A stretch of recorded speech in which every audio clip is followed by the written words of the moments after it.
రాజకీయాల్లో హూందాగా వ్యవహరించాలని పదవులు ఎప్పటికీ శాశ్వతం కాదని మాజీ మంత్రి జోగి రమేష్ హితవు పలికారు. తమపై దాడులు చేసినా జైళ్లకు పంపినా భయపడేది లేదని అన్నారు. వైసీపీ వైపే నిలబడి పోరాటం సాగిస్తామంటున్న మాజీ మంత్రి జోగి రమేష్తో మా ప్రతినిధి Narayana Reddy face to face. పట్టణంలో మాజీ మంత్రి జోగి రమేష్ నివాసం పైన దాడి జరిగింది. ప్రస్తుతం మనతో పాటు జోగి రమేష్ గారు ఉన్నారు. ఆయన అడిగి తెలుసుకుందాం. సార్ చెప్పండి సార్, మీ నివాసం పైన దాడి జరిగింది, ఎవరు చేస్తుంటారని మీకు? చంద్రబాబు నాయుడు కొడుకు లోకేష్ స్వయంగా వారి మద్దతులో వారి కనుసన్నల్లోనే నా ఇంటి మీద దాడి జరిగింది.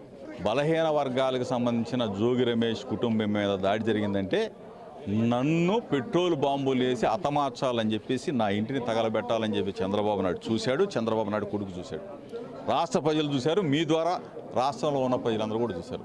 దయచేసి చెప్తా ఉన్నా, లోకేష్కి చెప్తా ఉన్నా, పిల్ల చేష్టల మానుకు. ఇటువంటి ప్రజాస్వామ్యంలో ఇది కరెక్టా? ప్రజాస్వామ్యంలో నన్ను తగలబెట్టాలనో, నా ఇంటిని తగలబెట్టాలనో, నా కుటుంబాన్ని భయభ్రాంతులు చేయాలనో చూస్తే తగ్గేదే లేదు.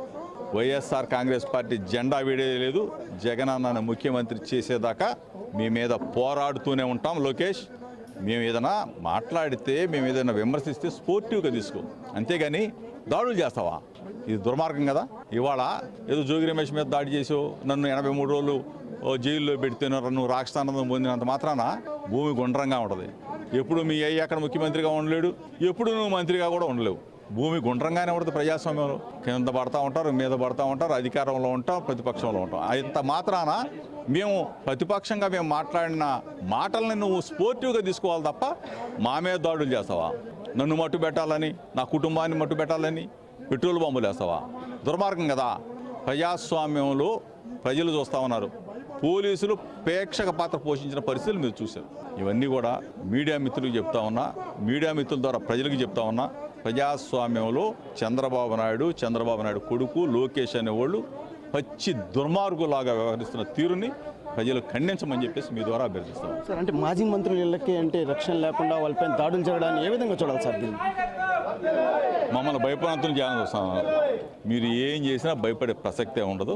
వైఎస్ఆర్ కాంగ్రెస్ పార్టీ జెండా వీడే ప్రసక్తే ఉండదు. జగన్ అన్న ముఖ్యమంత్రిని చేసేదాకా మా పోరాటం నడుస్తూనే ఉంటుంది.